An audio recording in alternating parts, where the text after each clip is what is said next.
गश्त लगाते समय उस महिला पुलिस ऑफिसर को अचानक बहुत सारे पैसों भरा एक बॉक्स मिला। वह उस आदमी से यह पूछने ही वाली थी कि यह पैसा कहां से आया, तभी दूर से एक एसयूवी तेज रफ्तार कार उनकी तरफ आने लगी। एसयूवी से उतरे बड़े बड़े आदमी बिना कुछ बोले उस दिशा में गोलियां चलाने लगे। गोलीबारी देखकर महिला पुलिस ऑफिसर डर गई और जल्दी से अपनी कार में बैठ गई, लेकिन लग रहा था कि उनका लक्ष्य वह महिला पुलिस ऑफिसर नहीं थी और इस डर के माहौल में वह आदमी मौका देखकर सीधा उसकी कार में चढ़ गया। तभी पुलिस ऑफिसर को समझ आया कि यह सारी खतरनाक घटना उस पैसों वाले बॉक्स से ही जुड़ी हुई है। वह सोचने लगी कि इन पैसों में आखिर कौन सा गलत और खतरनाक सौदा छिपा हुआ है और यह आदमी आखिर कौन सा बड़ा राज छुपा रहा है। यह समझने के लिए हमें कहानी को 5 महीने पीछे ले जाना पड़ेगा। शहर के बीच रात में फ्रैंक नाम का आदमी चोरी छिपे एक गिरवी शॉप में घुस गया, लेकिन उसे कोई सौदा जल्दी में नहीं करना था। उसने पहले दुकान को ध्यान से देखा, फिर बहुत खूबसूरती से बनी एक घड़ी आगे बढ़ाई। दुकान के मालिक ने वह घड़ी तुरंत जांचने के लिए ले ली, पर घड़ी नकली निकली। अच्छा यह था कि घड़ी की सुइयां अभी भी चल रही थीं। जब मालिक कीमत बताने के लिए ऊपर देखने लगा, उसने पाया कि फ्रैंक बिना किसी आवाज के गायब हो चुका था। कुछ देर बाद गोलीबारी की धुआं निकल चुका था और नकाब पहने लुटेरे दुकान में घुस आए। एक लुटेरे ने काउंटर उलट दिया, मालिक से चाबी छीनी और आसानी से उस लोहे के दरवाजे को खोल दिया जो नीचे बने सीक्रेट क्लब की तरफ जाता था। फिर 2 लुटेरे रस्सी से नीचे उतरे और नीचे एक गार्ड को तुरंत गोली मार दी। ऑलियर नीचे उतरते ही अपनी बंदूक निकालकर दीवार के किनारे किनारे सावधान होकर आगे बढ़ने लगा। वहां एक और गार्ड छिपा हुआ था। उस आखिरी गार्ड को भी चुपचाप हटा देने के बाद बाकी सारे लुटेरे नीचे वाले फ्लोर तक पहुंच गए थे। अंधेरे गलियारों में झुककर चलते हुए हर कमरे में खोज रहे थे, जैसे कि उन्हें कोई जरूरी चीज चाहिए थी। लुटेरों ने एक सूट पहनने वाले मैनेजर को घसीटते हुए बाहर निकाला। मैनेजर घबराकर बोला कि सब कुछ कल दोपहर ही कंपनी के मुख्य ऑफिस भेज दिया गया है। वह कह रहा था कि इतनी बड़ी मारपीट और लूट की जरूरत नहीं थी, लेकिन लुटेरों का नेता फ्रैंक उस पर भरोसा नहीं करता और उसे जोरदार थप्पड़ मार देता है। उसकी माथे पर बंदूक लगने पर मैनेजर ने आखिर झूठ बोलना बंद कर दिया। उसने मजबूरी में कहा कि उसके पास कुछ नहीं है और गलियारे के आखिर में बने चेंजिंग रूम की ओर इशारा किया। जब मैनेजर ने लॉकर खोला तो उसके पीछे एक सीक्रेट दरवाजा छिपा हुआ था। लुटेरों की धमकी के कारण उसने अपने फिंगरप्रिंट से वह दरवाजा खोल दिया। उस दरवाजे के पीछे सच में एक ऐसी जगह थी जहां लाखों डॉलर रखे हुए थे। इतने पैसे देखकर जो अब तक शांत था, फ्रैंक खुशी से मुस्कुरा उठा। लुटेरों ने सारे पैसे बॉक्सों में भर लिए। मैनेजर ने उन्हें किसी बड़ी मुसीबत के बारे में चेतावनी देने की कोशिश की, लेकिन फ्रैंक ने उसे तुरंत गोली मार दी। जाते जाते फ्रैंक ने सभी गवाहों को एक तिजोरी जैसे कमरे में बंद किया, अंदर ग्रेनेड फेंका और शान से वहां से चला गया। थोड़ी देर बाद लुटेरे पैसों से भरी कार लेकर एयरपोर्ट गए ताकि इस पैसे से एक नई जिंदगी शुरू कर सकें। तभी लुटेरों का असली बड़ा बॉस रोमस अंधेरे में दिखाई दिया। इतनी आसानी से प्लान की गई चोरी देखकर रोमस उनकी तारीफ करने लगा, लेकिन अब उसे सबसे जरूरी लगा कि बहुत सावधानी रखी जाए ताकि कोई भी उनकी इस चोरी के बारे में ना जान सके, और पैसे बांटकर जश्न मनाने से पहले कुछ समय इंतजार करना बेहतर है। अगली योजना बताकर रोमस ने अपने लोगों से कहा कि सारे पैसे विमान में रख दो और हर बॉक्स पर ट्रैकिंग डिवाइस लगा दो। पैसे सुरक्षित तरीके से विमान में भेज दिए गए, लेकिन रास्ते में विमान को एक बड़ा बर्फीला तूफान का सामना करना पड़ा।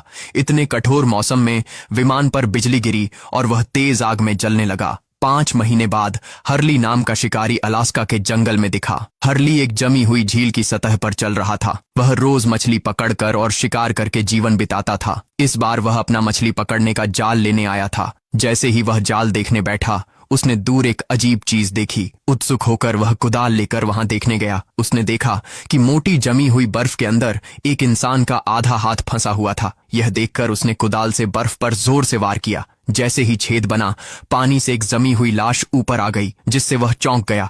अभी वह डर से हाँफ ही रहा था कि उसे पास एक काली चीज दिखाई दी। उसने उसे बाहर खींचा तो वह एक सुंदर सा लेपित बॉक्स था। उसने हथौड़ा उठाकर ताला जोर से तोड़ दिया। बॉक्स खोलते ही बहुत सारे पैसे देखकर उसकी आंखें फट गईं। इतना पैसा था कि एक आम आदमी इसे पूरी जिंदगी में भी नहीं कमा सकता। हर्ली झील के अंदर तक झांकने लगा। उसे दूर नीचे एक डूबा हुआ पैसे से भरा विमान भी दिखा। शाम को वह पूरा पैसा अपनी गुफा में ले आया। अब वह सोच रहा था कि क्या उसे इस बारे में पुलिस को बताना चाहिए या नहीं। इस समय उसे अंदाजा भी नहीं था कि यह पैसों वाला बॉक्स आगे चलकर एक बहुत बड़ी और खतरनाक मुसीबत बन जाएगा। अगले दिन सुबह एक महिला पुलिस अधिकारी रोज की तरह गश्त करते हुए गाड़ी चला रही थी। उसकी नौकरी का पहला दिन था और घर से निकलते ही उसे कुछ ऐसे पर्यटक मिल गए जो जानबूझकर समस्या खड़ी कर रहे थे। वे लोग जमी हुई झील पर कार चलाना चाहते थे, लेकिन हाल की गर्मी के कारण बर्फ बहुत पतली थी। सिर्फ 4 फीट का फर्क और बहुत छोटी गलती भी कार को पानी में डुबोकर जान ले सकती थी। इसलिए पुलिस अधिकारी उन्हें सिर्फ चेतावनी दे सकती थी कि झील पर जाना मना है। लेकिन पर्यटकों ने उसकी बात बिल्कुल नहीं मानी और आखिर में उनकी कार बर्फ के गड्ढे में फंस गई। उन्होंने पिकअप ट्रक के पास जाकर उसका चक्कर लगाया, फिर पिकअप की डिक्की खोलकर रस्सी निकाली ताकि कार को खींच सके। पुलिस अधिकारी जैसे ही गाड़ी चलाकर पिकअप को खींचने वाली थी, उसने देखा कि हर्ली मछली पकड़ने वाला जाल और बर्फ काटने वाला टूल लेकर आ रहा है। उसके हाथ में सामान देखकर पुलिस अधिकारी ने उसे शिकार करने वाला आदमी समझ लिया, इसलिए उसने हर्ली को रुकने और अपना सामान चेक करवाने को कहा। चेक करने पर उसे वही कोटिंग लगा हुआ पैसों का डिब्बा मिल गया। ये देखकर पुलिस ने तुरंत अपनी बंदूक निकाल ली, यानी वह अब पूरी तरह सतर्क हो गई। उसने हर्ली की पूरी तलाशी ली और देखा कि उसके पास कोई हथियार या खतरनाक चीज नहीं है। फिर उसने रेडियो पर पुलिस चीफ को सब कुछ बताया, लेकिन वह अपना संदेश पूरा नहीं बता पाई। तभी उसने दूर से एक गाड़ी के इंजन की बहुत तेज आवाज सुनी।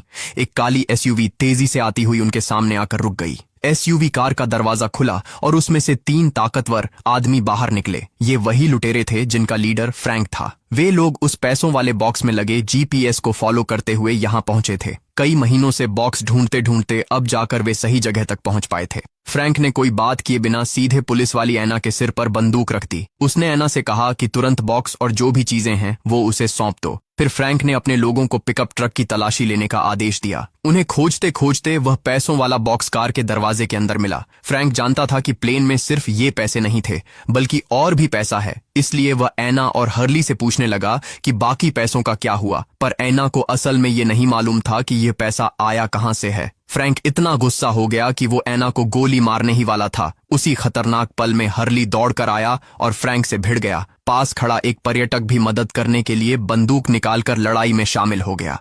फ्रैंक बच नहीं पाया और उस पर्यटक की गोली उसके हाथ में जा लगी। इस मौके का फायदा उठाकर ऐना ने अपनी पिस्तौल निकाली और लुटेरों पर वापस गोली चलाई। हालात बिगड़ते देख ऐना जल्दी से पुलिस कार में बैठ गई ताकि भाग सके, लेकिन गाड़ी तेज करने ही वाली थी कि उसे याद आया कि कार अभी भी रस्सी से फंसे पिकअप से बंधी हुई है। तभी हर्ली भागकर पिकअप के पीछे गया और रस्सी खोल दी। फिर वह तुरंत पुलिस कार के पीछे जाकर बैठ गया। अचानक बिना उम्मीद के लुटेरों में से एक महिला जिसका नाम सेरेना था गाड़ी के पीछे कूद गई, लेकिन हर्ली ने तुरंत उसे धक्का देकर गाड़ी से नीचे गिरा दिया। गाड़ी की तेज रफ्तार और झटके से अपकेंद्रीय बल लगा, जिससे पैसों वाला कोटिंग किया हुआ बॉक्स बहुत दूर फेंका गया। सेरेना उस बॉक्स को पकड़ने के लिए पागलों की तरह भागने लगी, लेकिन आखिर में बिल्कुल वह थोड़ा पीछे रह गई। वह बस इतना ही देख सकी कि बॉक्स झील में गिरा और नीचे डूब गया, और इस अफरा तफरी में हर्ली सफलतापूर्वक लुटेरों से बचकर निकल गया। लेकिन वह पर्यटक इतना किस्मत वाला नहीं निकला।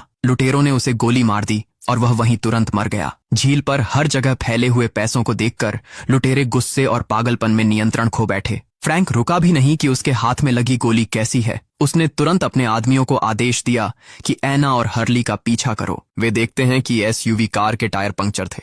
मजबूरी में फ्रैंक ने अपने दूसरे साथी ओलियर को फोन किया कि वो तुरंत गाड़ी लेकर मदद के लिए आए। उधर ऐना और हर्ली जान बचाने के लिए तेजी से गाड़ी भगाते जा रहे थे। रास्ते में एनी हर्ली से पूछे बिना नहीं रह पाई कि यह सब आखिर हो क्या रहा है। हर्ली ने हिचकिचाते हुए बताया कि उसे कल मछली पकड़ते समय पैसों से भरा एक बॉक्स मिला था। उस बॉक्स के नीचे पानी में एक क्रैश्ड हवाई जहाज पड़ा हुआ था। उसे यह नहीं मालूम था कि उस विमान के अंदर और क्या क्या है, और फिर उसने तुरंत पुलिस चीफ को सारी बात बता दी। ऐना ने पुलिस प्रमुख से कहा कि तुरंत लोगों को झील पर भेजो, नहीं तो लुटेरे फोन कटते ही फिर से उन पर हमला कर देंगे। दोनों थोड़ा आगे जाकर रुककर आराम करने वाले थे, लेकिन ऐना ने नीचे मीटर देखा तो पता चला कि कार का पेट्रोल बिल्कुल खत्म हो गया है। अब उनके पास कोई दूसरा विकल्प नहीं बचा था, इसलिए दोनों कार वहीं छोड़कर पैदल चलने लगे।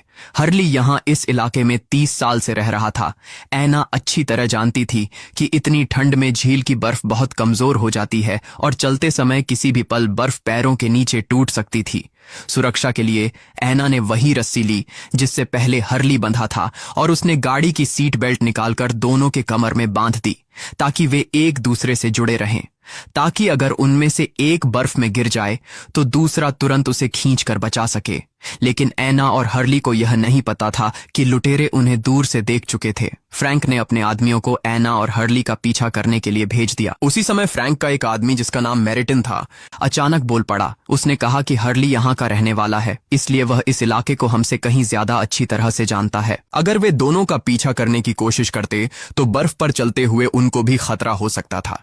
लेकिन फ्रैंक को इस बात की कोई चिंता नहीं थी। उसका सिर्फ एक ही लक्ष्य था, बचे हुए पैसों को जल्द से जल्द ढूंढना। इसलिए उसने बिना सोचे समझे ड्राइवर को कहा कि पीछा जारी रखो। नतीजा यह हुआ कि जैसे ही ड्राइवर ने एक्सीलेटर दबाया, बर्फ इतनी पतली थी कि कार का वजन नहीं झेल सकी और ट्रक के पहिए सीधे बर्फ तोड़कर पानी में डूब गए। यह देखकर ड्राइवर एंड्रे घबरा गया। डूबती हुई कार देखकर उसने बाहर निकलने के लिए दरवाजा खोलने की कोशिश की, लेकिन दरवाजा बर्फ की वजह से अटक गया और खुला ही नहीं। लेकिन मेरिटिन इस इलाके में अनुभव रखता था। उसने एंड्रे को कहा कि धीरे धीरे पैसेंजर सीट की ओर जाओ। फिर मार्टिन ने अपनी कमर बेल्ट खोली और कार की ओर फेंकी। एंड्रे ने रस्सी का दूसरा सिरा जोर से पकड़ लिया। बाहर खड़े सभी 3 लोग एक साथ एंड्रे को खींचने लगे। आखिरकार वे एंड्रे को डूबने से बचाकर बाहर खींच लाए। बिल्कुल उसी समय जब कार पूरी तरह पानी में डूबने ही वाली थी, तभी ओलियर भी अपनी गाड़ी लेकर वहां पहुंच गया। फ्रैंक ने समझ लिया कि इतनी पतली बर्फ पर गाड़ी चलाकर पीछा करना नामुमकिन होगा, इसलिए उसने ओलियर से कहा कि स्नोमोबाइल पर बैठकर उनका पीछा करो। उधर हर्ली और ऐना झील के किनारे तक पहुंच चुके थे, लेकिन इस जगह की बर्फ और भी ज्यादा कमजोर थी। उन्हें पैरों के नीचे से बर्फ के क्रैक होने की आवाजें आ रही थीं। थोड़ी देर बाद ओलियर स्नोमोबाइल से उन्हें पकड़ लिया। उसे तेजी से आता देखकर ऐना और हर्ली तेजी से भागने लगे और भागते भागते वे एक बहती हुई बर्फ की पट्टी पर चढ़ गए। आखिरकार वे किसी तरह सुरक्षित किनारे तक पहुंच गए। अच्छी बात यह थी कि यह जगह हर्ली के कैंप के काफी नजदीक थी। हर्ली तुरंत दौड़कर अपने टूल बॉक्स के पास गया और उसने अपने धनुष, तीर और जाल निकाल ली। इस हालात में वे सिर्फ इन पुराने जालों से ही पीछा करने वालों को रोक सकते थे, लेकिन ओलियर ने दूर से ही उन्हें कुछ करते हुए देख लिया था। किस्मत से ओलियर ध्यान से नहीं देख पाया और सीधा आगे बढ़ गया। उसे पता भी नहीं चला कि वे उसके लिए जाल लगा रहे हैं। उसने स्नोमोबाइल की स्पीड बढ़ाई और उनकी तरफ भागा।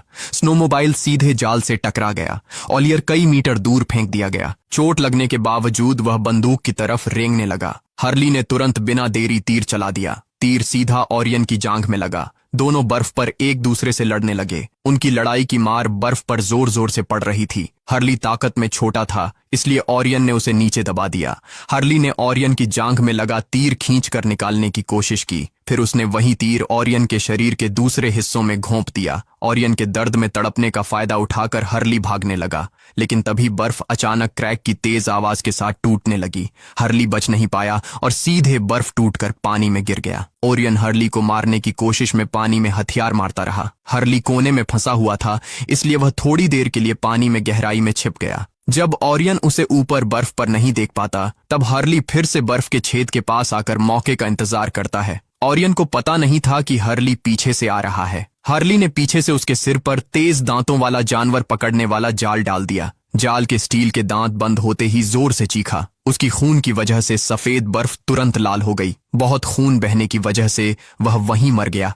यह देखकर ऐना तुरंत बर्फ के छेद की तरफ भागी। उसने कांपते हुए हर्ली को पानी से बाहर खींच लिया। दोनों समझ चुके थे कि इस जगह रुकना बहुत खतरनाक है, इसलिए दोनों सामान उठाकर जंगल की ओर भाग गए। लेकिन जैसे ही वे भागे, फ्रैंक और उसके लोग स्नोमोबाइल पर वहां पहुंच गए। सेरेना नीचे उतरी और उसने थोड़ी दूर पर ताजा खून देखा। वह घबराकर वहां गई और देखा कि ओरियन मरा हुआ पड़ा है। उसके शव को देखकर सेरेना बेहोश होकर गिर गई। असल में सेरेना और ओरियन पति पत्नी थे। उसने कभी सोचा भी नहीं था कि उसका पति इतनी दर्दनाक तरीके से मरेगा। उसने आंसू पोंछे और कसम खाई कि वह हर्ली को मारकर बदला लेगी। फिर सब लोग बर्फ पर पैरों के निशानों को देखते हुए पहाड़ों की ओर उनका पीछा करने लगे। इस वक्त हर्ली और ऐना बहुत थक चुके थे। जंगल में चलते हुए उनकी रफ्तार कम हो रही थी, इसलिए जल्द ही लुटेरे उन्हें पकड़ते पकड़ते करीब पहुंच गए। सेरेना ने देखते ही उन पर गोलियां चलाना शुरू कर दी।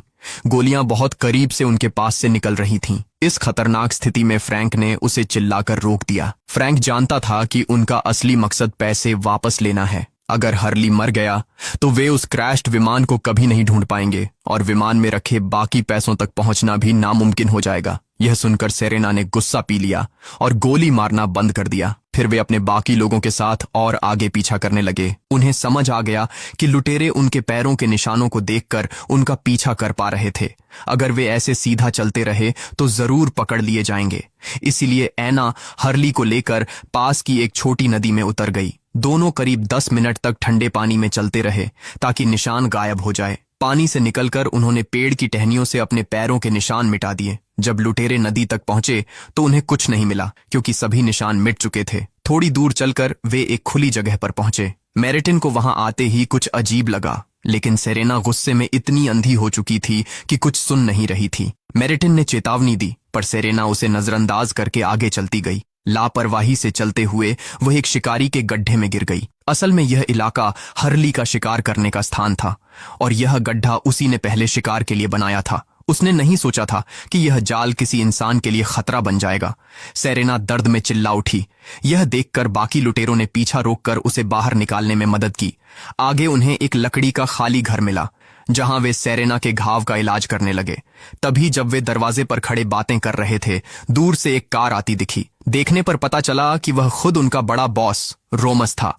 उसकी रिपोर्ट सुनकर उसने हर्ली और ऐना से बदला लेने की कसम खाई, पर अभी वे दूसरे के इलाके में थे। बिना योजना के यहाँ हमला करना खुद को मरवाना होता, इसलिए उन्हें दिमाग से खेल जीतने का रास्ता ढूंढना था। लेकिन उससे पहले बॉस को अपनी टीम के गद्दार को संभालना था। पता चला कि पीटर नाम का आदमी शुरू से ही $1 लाख चुराकर भाग गया था। बाद में उसका साथी शराब में सच बोल गया कि प्लान पीटर का था। यह सुनकर रोमस ने उसके साथी की जीभ काट दी। यह देखकर पीटर डर से कांपने लगा, लेकिन रोमस तो गद्दारी बिल्कुल बर्दाश्त नहीं करता था।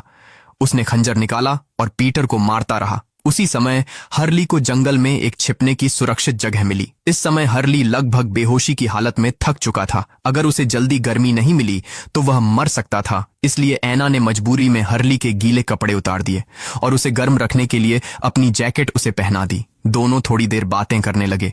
हर्ली ने बताया कि उसकी बीवी और बेटी दोनों मर गई थीं, इसलिए वह टूट चुका था। थोड़ा आराम करके दोनों फिर से आगे निकल पड़े। रास्ते में उसके कुछ पुराने दोस्त मिल गए और इस तरह उनकी टीम 2 से बढ़कर 6 हो गई। बुजुर्ग ओनी ने बताया कि इस झील के नीचे पहले जंगल था।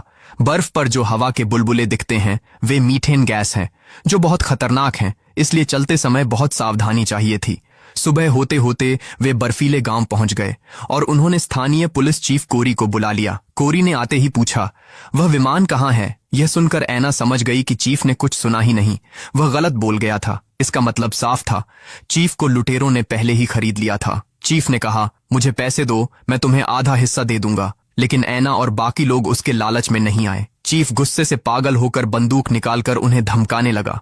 मजबूरी में ऐना और हर्ली को उसके साथ बैठना पड़ा। हर्ली ने बताया कि उसके बैग में जीपीएस डिवाइस है और जीपीएस से विमान की लोकेशन पता की जा सकती है। लोकेशन के माध्यम से यह पता लगाया जा सकता था कि विमान कहाँ मौजूद है। यह सुनते ही चीफ बहुत उत्सुक हो गया और तुरंत बैग में हाथ डालकर ट्रैकर ढूंढने लगा। अचानक चीफ हर्ली के पहले से लगाए गए जाल में फंस गया। दूर से दूरबीन में इस घटना को देखकर उसने अपने लोगों को उलटी पड़ी कार की तरफ भेजा। इसी दौरान हर्ली कार से बाहर आता है और देखता है कि चीफ जमीन पर गिरा है लेकिन हंस रहा है। हर्ली उसे पकड़ने बढ़ा, लेकिन चीफ अचानक उठ खड़ा हुआ और उसने दोनों पर गोली चलाई। चीफ ने बंदूक हर्ली की तरफ सीधी की ही थी कि दूर से एक गोली चली और चीफ के माथे में लग गई। असल में यह गोली फ्रैंक और सेरेना ने चलाई थी, जो समय पर आ गए थे। डर रहे थे कि चीफ गुस्से में हर्ली को मार देगा और ऐसा होता तो उन्हें पैसे कभी नहीं मिलते। मतलब उनके लिए सिर्फ हर्ली ही काम का इंसान था। इसलिए रोमस ने मेरिटिन को इशारा किया कि पहले वह हर्ली को संभाले,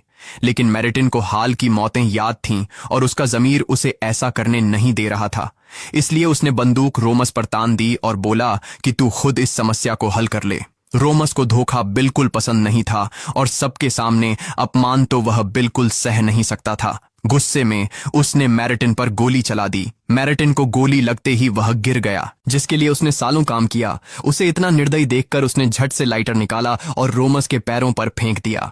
बर्फ के नीचे मीथेन गैस जमा थी और आग लगते ही वो गैस तेजी से भड़क गई। रोमस बीच में फंस गया और घबराहट में घूमने लगा। अंत में रोमस आग के गोले की तरह जल उठा। इस हंगामे में हर्ली गाड़ी रोककर किनारे की तरफ भागा। लेकिन वह राहत की सांस ले भी नहीं पाया था कि उसे पता चला उसका साथी गायब हो गया था। तभी गोदाम से किसी की मदद की आवाज आई। हर्ली थकान में भी अंदर भागा और देखा कि फ्रैंक किसी को बंदूक दिखा रहा है। फ्रैंक चाहता था कि हर्ली उन्हें क्रैश्ड प्लेन तक ले जाए। अचानक पीछे से कोई उनके बीच आ टकराया। हर्ली ने हमला किया, लेकिन फ्रैंक ज्यादा ताकतवर था। फ्रैंक को पीछे से कोई मारता है। दोनों यहां से भागने वाले थे, लेकिन फ्रैंक उन्हें छोड़ना नहीं चाहता था। दोनों फिर भिड़ जाते हैं। तभी समय रहते दूसरा साथी आकर मदद करता है और दोनों मिलकर फ्रैंक को हरा देते हैं। वह क्रैश प्लेन से सारा पैसा निकालकर किनारे पर लाते हैं। हर्ली ने पैसा रखने के बजाय गांव वालों को दे दिए। यह उसके लिए सबसे बड़ा सुख था। इसी सीन के साथ ये मूवी यही समाप्त होती है।